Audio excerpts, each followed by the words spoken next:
Hello दोस्तों, कैसे हैं आप सब। मैं आपका स्वागत करता हूं अपने YouTube channel jobs in shorts पे। हमेशा की तरह आज मैं फिर से आपके लिए एक नई जॉब वैकेंसी की जानकारी लेकर आया हूं दोस्तों, जो कि हमारे पास निकल कर आई है steel authority of India limited की तरफ से। जी हाँ दोस्तों, ये जॉब वैकेंसी है सेल रिक्रूटमेंट 2023, जिसे कि 244 ऑपरेटर और टेक्नीशियन ट्रेनी, माइनिंग सरदार और वेरियस अदर पोस्ट के लिए जारी किया गया है। सैलरी की बात करें तो ये आपको 25,070 रुपये से लेकर 2,20,000 रुपये पर मंथ तक की मिल जाएगी, जबकि जॉब लोकेशन आपका वेस्ट सिंहभूम और पश्चिमी सिंहभूम झारखंड होगा। वहीं अगर बात कर लेते हैं इस फॉर्म का आवेदन करने के लिए अप्लाई मोड क्या रखा गया है, तो इसे कम्प्लीटली ऑनलाइन रखा गया है दोस्तों। तो आइए बिना देर किए इस जॉब वैकेंसी के बारे में डिटेल में जान लेते हैं। लेकिन उससे पहले अगर आपने हमारे चैनल को सब्सक्राइब नहीं किया है तो तुरंत ही सब्सक्राइब करें, क्योंकि हम हर रोज आपके लिए नई नई जॉब वैकेंसी की जानकारी लेकर आते ही रहते हैं। साथ ही इस वीडियो को पूरा देखें और लाइक और शेयर करना ना भूलें। सबसे पहले बात कर लेते हैं दोस्तों पोस्ट वाइज वैकेंसी डिटेल्स की। तो कंसल्टेंट के लिए 10 वैकेंसी है, मेडिकल ऑफिसर के लिए 13 वैकेंसी है, मैनेजमेंट ट्रेनिंग के लिए 3 वैकेंसी है, असिस्टेंट मैनेजर के लिए 4 वैकेंसी है, ऑपरेटर एंड टेक्नीशियन ट्रेनिंग के लिए 87 वैकेंसी है, माइनिंग फोरमैन के लिए 9 वैकेंसी है, सर्वेयर के लिए 6 वैकेंसी है, माइनिंग मेट के लिए 20 वैकेंसी है, अटेंडेंट एंड टेक्नीशियन ट्रेनिंग के लिए 42 वैकेंसी है, जबकि माइनिंग सरदार के लिए 50 वैकेंसी है। अगर एजुकेशनल क्वालिफिकेशन की बात करें तो जिन कैडेट से क्लास 10th यानी कि 10वीं कक्षा पास कर रखा है, ITI, डिप्लोमा, BE या BTech, ME या MTech, MBBS, post graduation degree या डिप्लोमा या फिर DNB कर रखा है किसी भी रिकॉग्नाइज्ड बोर्ड या यूनिवर्सिटी से, वो सारे कैंडिडेट इसके लिए आवेदन कर सकेंगे।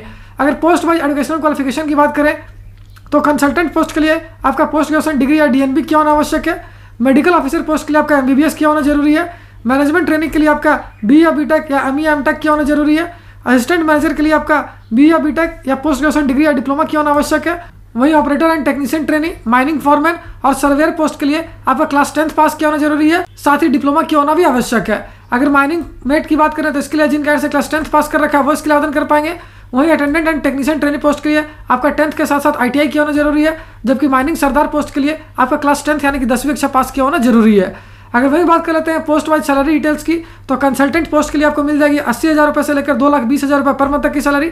मेडिकल ऑफिसर पोस्ट के लिए आपको मिल जाएगी 50,000 रुपये से लेकर 1,60,000 रुपये पर मंथ तक की सैलरी।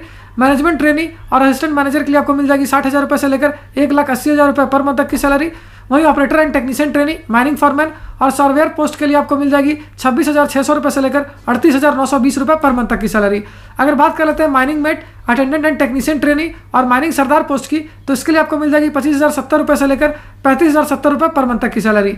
अगर एज लिमिट यानी आयु सीमा की बात करें तो जिन कैडेट्स की आयु 41 वर्ष या उससे कम है 15 अप्रैल 2023 से पहले तक वो सारे कैडेट इसके लिए आवेदन कर पाएंगे।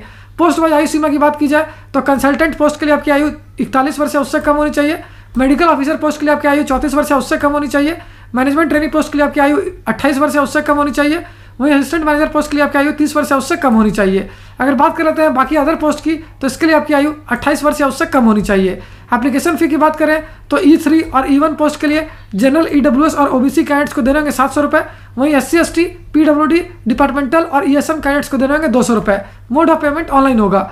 वहीं अगर बात कर लेते हैं ग्रेड S3 पोस्ट की, तो इसके लिए जनरल, EWS और OBC कैडेट्स को देने होंगे 500 रुपये, वहीं SC ST, PWD, डिपार्टमेंटल और ESM कैडेट्स को देने होंगे 150 रुपये। मोड ऑफ पेमेंट यहाँ भी ऑनलाइन होगा दोस्तों। वहीं अगर बात कर लेते हैं S1 पोस्ट की, तो इसके लिए जनरल, EWS और OBC कैडेट्स को देने होंगे 300 रुपये, वहीं SC ST, PWD, डिपार्टमेंटल और ESM कैडेट्स को देने होंगे 100 रुपये। मोड ऑफ पेमेंट ऑनलाइन होगी दोस्तों। वहीं सिलेक्शन प्रोसेस केवल रिटन टेस्ट और इंटरव्यू पे बेस्ड होगी। और अगर अंत में बात कर लेते हैं इंपॉर्टेंट डेट्स की, तो इस फॉर्म को भरने की प्रक्रिया 25 मार्च 2023 से स्टार्ट हो जाएगी, जो कि 15 अप्रैल 2023 तक चलेगी। साथ ही एक और इंपॉर्टेंट बात बता दूं दोस्तों, इस वैकेंसी से रिलेटेड जितनी भी इंपॉर्टेंट लिंक्स हैं वो सारी आपको इस वीडियो के डिस्क्रिप्शन में मिल जाएगी। उस पर क्लिक करके आप ऑफिशियल नोटिफिकेशन भी डाउनलोड कर सकते हो और अपने फॉर्म के लिए आवेदन करना भी स्टार्ट कर सकते हो। तो उम्मीद करता हूं दोस्तों इस शॉर्ट वीडियो में आपको इस वैकेंसी से रिलेटेड सारी जानकारी अच्छे से समझ आ गई होगी। अगर फिर भी आपको कोई डाउट है या फिर कोई क्वेश्चन है तो सब हमें कमेंट सेक्शन में पूछ सकते हो। तो फिर मिलता हूं दोस्तों एक नए वीडियो में एक नई जॉब वैकेंसी की जानकारी लेकर। जय हिंद।